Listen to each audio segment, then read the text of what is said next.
experimenting even involves somehow separating the very souls out of the other 8 members. Wait, he just said he made a deal with the devil. I thought that was just like figurative. I'm looking at the devil. I'm looking at that is the devil.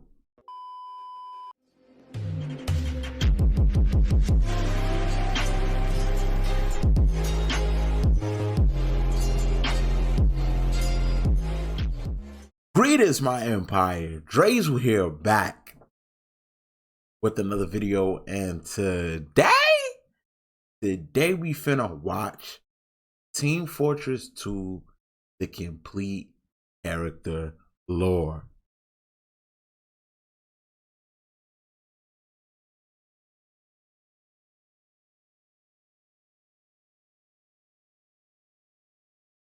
You feel me? Now listen.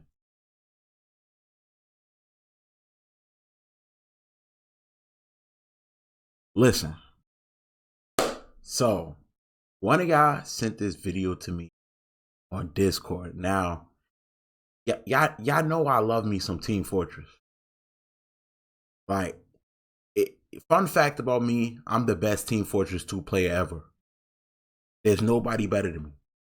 I main the scout. I'm the best scout. I'm the best scout in A. It don't even come close. If you didn't see my Team Fortress 2 stream, go check it out. But I got the video. I'm gonna put the video in the ending card of this video so you can see the perfection. You know what I'm saying? But we got the complete character lore. Now, I know a lot of the characters have lore that I don't know about. Some of y'all have told me a little bit of the lore, like when we did the Meet Them All video, I remember one of y'all said in the comments that the spy is canonically Scout's father, which kind of made sense with the whole your mother thing. That was the craziest your mother joke ever. You know what I'm saying? But that's technically his father, so it's not that crazy. I don't know. But we gonna see the character I'm most interested about in terms of their lore is the Pyro. Why is the Pyro like that? Like in the Meet Them All video, he was burning people alive, but he was seeing roses and daisies. Why is he like that? We gonna see, man. Before we get into it, you already know, I want to ask y'all to hit the like button, subscribe, join the empire. Helps me out, helps the channel out, helps the channel grow. I appreciate the support. And without further ado, let's get in here, bro. Let's see what he's talking about. Let's see. Do you know which of the Team Fortress mercs is canonically named Jane? Or which— Wait, do you know which one of the Team Fortress mercs canonically named Jane? Jane? Jane, that's more of a girl's name.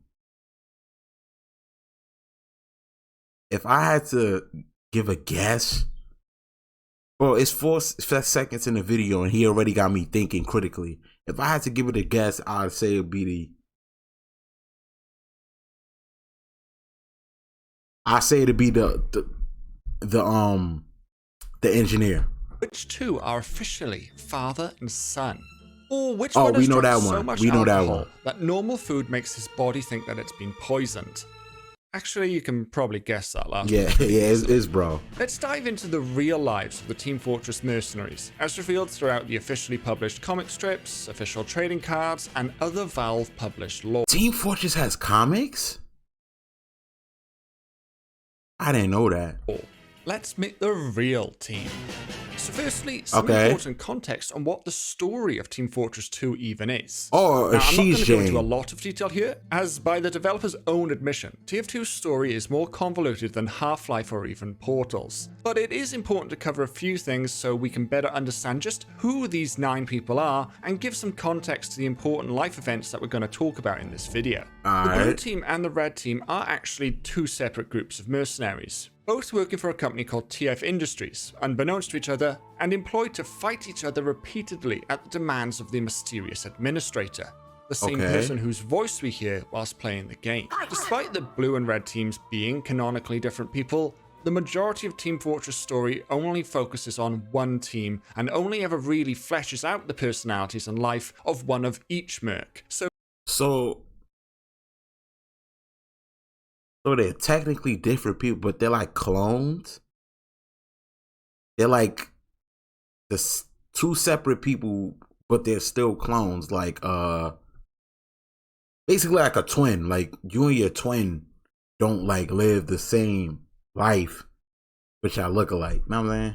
So for the sake of this video, we won't be talking about both scouts or both soldiers, etc. Just the scout and the soldier, and so on. At a critical point in the story, the company that supplies the weapons to TF Industries and our mercs, Manco, gets taken over and set upon by the robots of man versus machine mode, ultimately leading to TF Industries being abandoned by the administrator, and the end of the fighting between the blue and the red mercs. The majority of the story from this point on then features Miss Pauling, the administrator's assistant, reuniting one set of our mercs, hunting down the robots and their creator, and fighting the Team Fortress Classic version of themselves and a horde of killer robots. That game mode was so fun.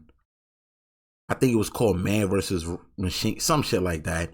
That game mode was so fun. In what ends in a massive cliffhanger, we've now been waiting over 5 years to read the conclusion of. Now, as I said, that is an extremely short version, and I've purposely left out some key details and character names in an attempt to reduce confusion to anyone who might not be familiar with the story at all. But of course, if anyone is interested in a more comprehensive story overview or a video in the same style as this one focusing on the non-player characters of the TF2 universe, then please do let me know, and if there's enough interest, why is the soldier wearing a tight suit, my nigga? So with all of that out of the way, let's profile our mercs, starting with those that we know the least about and moving through to the juicier and juicier details. Talk to me. Perhaps unsurprisingly, the Pyro.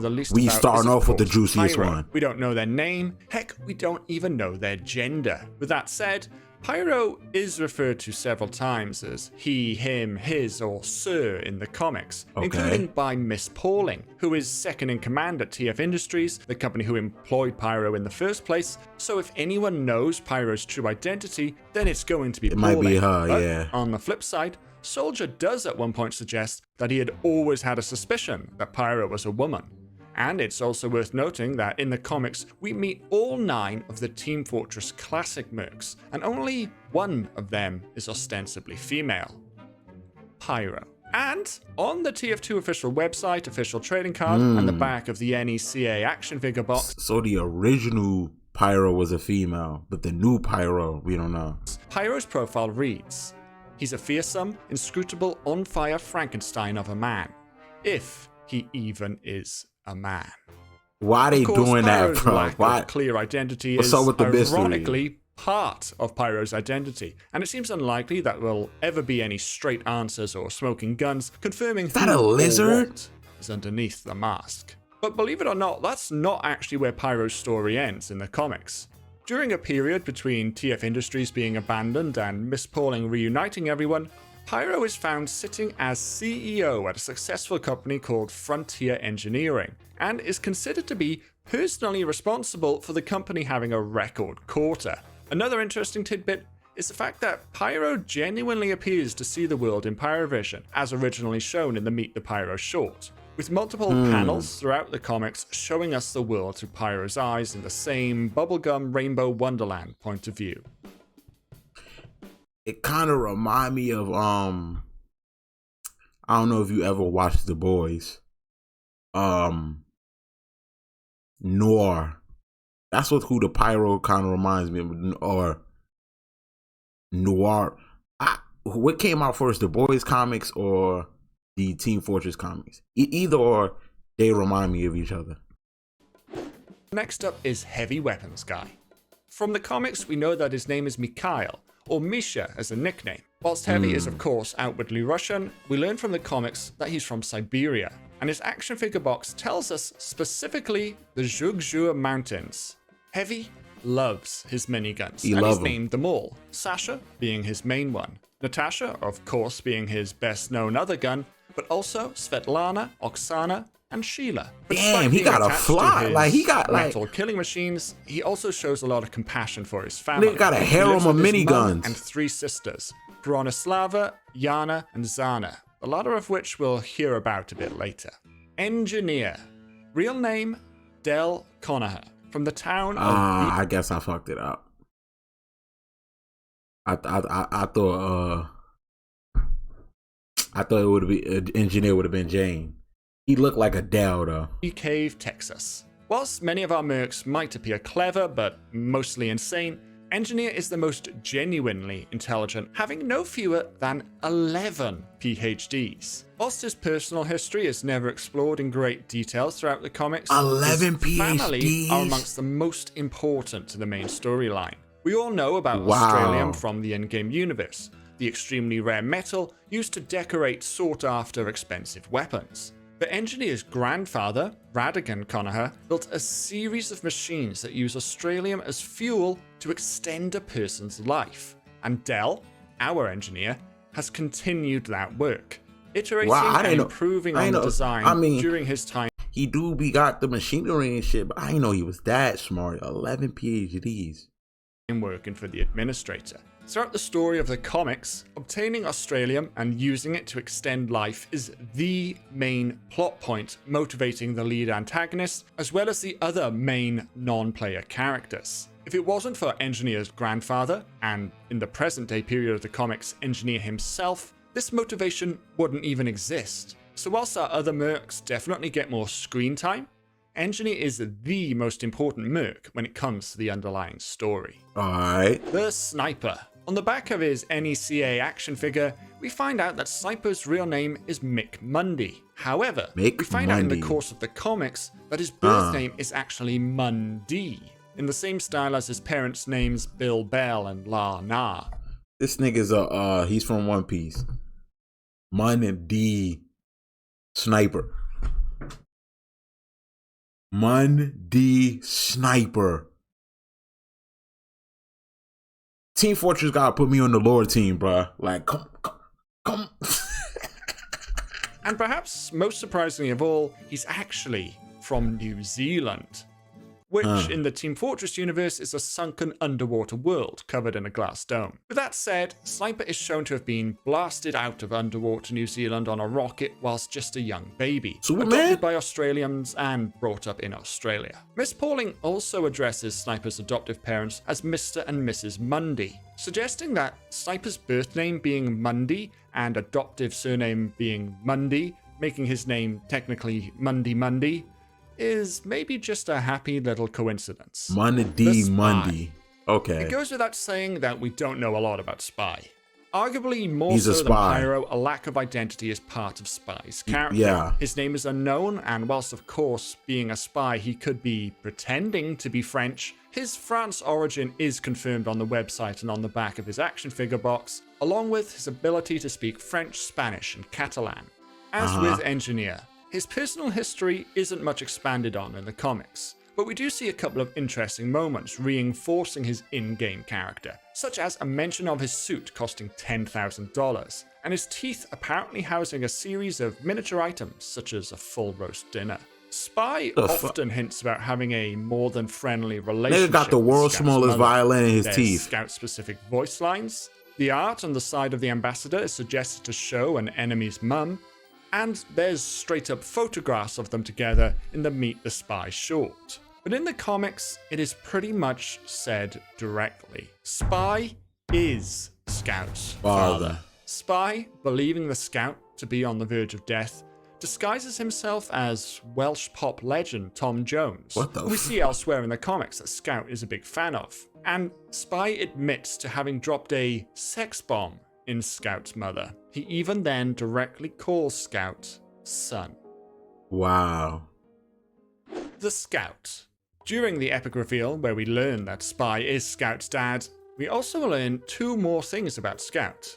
He is 26 or 27 years old. Yeah, he seemed young. His name is Jeremy.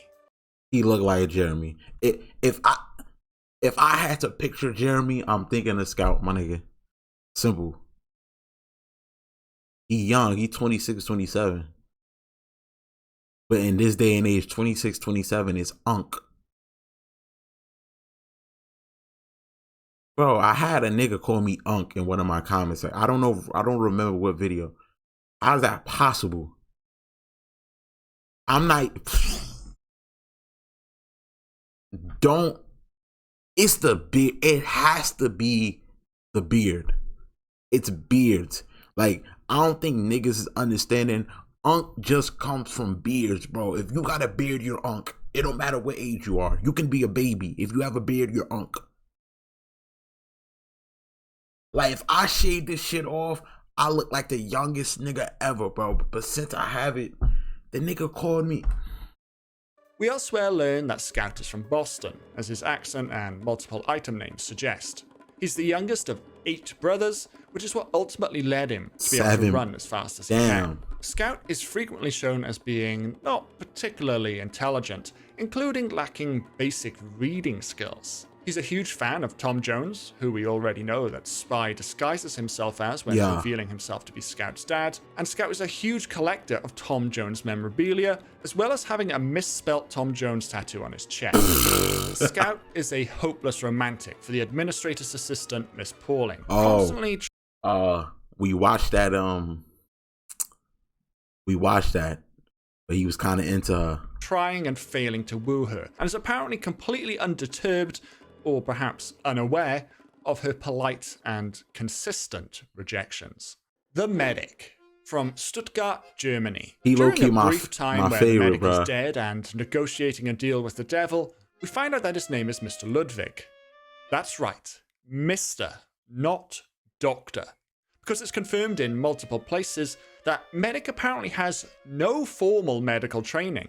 Instead, he just takes a fascination in experimenting on living things. This experimenting even involves somehow separating the very souls out of the other 8 members. Wait, he just said he made a deal with the devil. I thought that was just like figurative. I'm looking at the devil. I'm looking at that is the devil.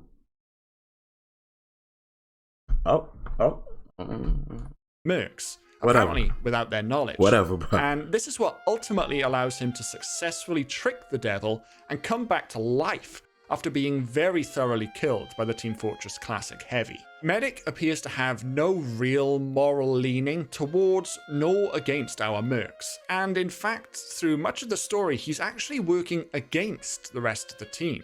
But similarly, he does bring Sniper back from the dead by replacing his organs with those of various exotic animals. He brings a bunch of the other mercs back from the dead by simply squishing any old blood back inside them, and he does ultimately avenge his own murder by helping Heavy kill the Team Fortress Classic Heavy after having experimented on him by somehow surgically implanting a baboon uterus inside of him. The baboon uterus. The Demo Man. Full name, Tavish Finnegan de Groot. Place of origin, Ullapool, Scotland. He gotta be Demo Man Scottish. is one of the more fleshed out characters in the TF2 comic series, with his background not just explored a little during the main series, but also featuring heavily in the Halloween event spin-offs. We know how Demo Man lost his eye. At 7 years old on Halloween night, he goes to work for none other than Marasmus, the wizard who haunts Ghost Fort during in-game events.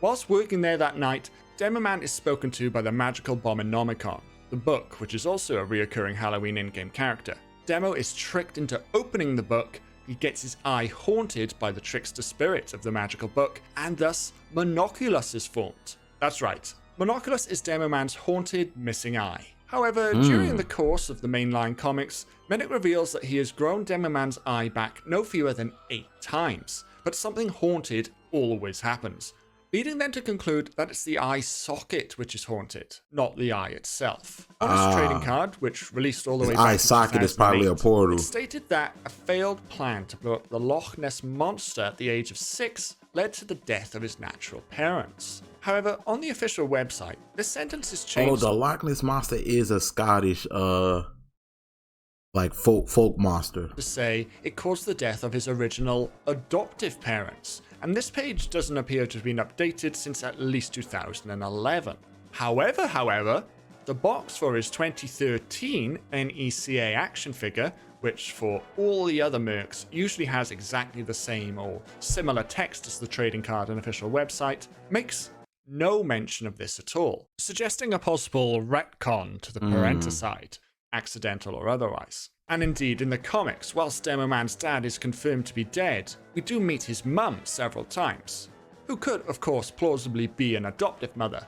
Well, a second adopted mother, if the official website text is to be taken as fact. But either way, we do learn that he lives with his mum and that working jobs and making money is apparently very important to her. And even though they live in a massive futuristic mansion and Demoman earns over $5 million a year, she still thinks he should be working harder. And of course, we can't forget Demoman's other dear loving relationship. Alcohol. At one point in the comics, Demo is fed normal food and kept off alcohol for a period of time, which leads his body to start reacting like it's been poisoned. But fear not, because his consistent drinking from an apparently young age enabled his body to react appropriately, with his organs seemingly under their own steam, converting his stomach into a distillery and fermenting bone marrow, thus giving him a high enough blood alcohol level to start poisoning the robots who are attacking him. It wouldn't be Team Fortress without amazing nuggets of trivia like that. The Soldier. Throughout the comics, Soldier is regularly referred to as Mr. Jane. Oh, his name is... Wow. I didn't think... Because in the beginning of the video, he said, yeah, whose name is Jane? And he had Soldier and Sniper on the screen. I didn't think he would make it so obvious, my nigga. Put a little bit of mystery in your shit. Doe. For those unaware, Jane Doe is the name typically given to an unidentified female corpse. Now, obviously Soldier is not an unidentified female corpse, but he is shown throughout the comics to be consistently the stupidest of our mercenaries, leaving it completely open to possibility that he has somehow mistaken Jane Doe as being his own name, even though it might not be. Despite this outward stupidity, Soldier shows an impressive ability to acquire jobs, and at various points is apparently a sergeant, a barrister, a priest in at least one state, a priest is insane, in Guam, a public defender, a tour guide of celebrity homes. Are you letting Soldier defend you in court, my nigga? Oh, it is a public defender. I think public defender is not like... And winner of a nose-picking contest. Soldier has a more than business relationship with more characters than any of the other mercs. Firstly is the wizard Marasmus, who Soldier is revealed to have been roommates with, in a series of bizarre stunts including inadvertently getting Marasmus's castle turned into a raccoon sanctuary. Marasmus ends up moving in with the real Tom Jones, only for Soldier to show up on the aforementioned Celebrity Homes tour and kill Tom Jones, framing Marasmus in the process. Soldier also meets and seemingly instantly falls in love with one of Heavy's sisters, Zana. Soldier and Zana's escapades form one of the main subplots throughout comics 3 through 6, and presumably 7 should it ever be released. They start by immediately making love as soon as they meet, separating from the main squad and infiltrating an enemy base. Breaking out of interrogation, apparently get engaged, get naked, covered head to toe in honey, and bare-knuckle fight a horde of killer robots. What? Zana intimidates Miss Pauling for ogling Soldier, and, rather fittingly, the last panel we see them in together is alongside Pauling, Saxton Hale and his partner Maggie, the rest of the mercs except Engineer, and a recently delivered baby baboon. What? So there we are. Those are our mercs. But as I said at the start, there's plenty of other characters like the administrator, Miss Pauling, Saxton Hale and his whole story. Saxton. I can't believe when I played, I really got to play as Saxton, bro. I think it was like 50 niggas in a lobby. Only one gets to play as Saxton, and I'm the chosen. Story arc, as well as the entire Man family, whose namesake is Manco, that we hardly touched on at all. So if you think you'd like another Meet the Real episode, focusing on the side characters, then please do let me know in the comments below. Alright. Why not tell me what your favourite factoid is about our 9 mercs? Whether it's one mentioned in this... Low-key, the fact that the engineer has 11 PhDs is crazy to me. video or not. If you enjoyed this video, you'll probably also enjoy this one about TF2's coolest glitched items, or this one that the magic YouTube algorithm thinks that you like. Type shit, W video. I ain't gonna lie. Y'all always send me some heat. Anyway, I hope y'all enjoyed the video, man. If y'all did, make sure y'all hit the like button, subscribe, join the empire. Let me know down in the comments what y'all favorite part. Feel me? And yeah, that's pretty much it. Drews Empire out. I'ma see ya. Gotta hold my ground. Smile left and I lost and found. I don't cheese, I'ma walk and frown. Hey, you up, can you hold me down? Spin it up, cause I know you round. Left phone, what happens now? Been around, look what I got. Back wound and a face on clown. And it's cool. Got a pill for you if you choose to swing that move.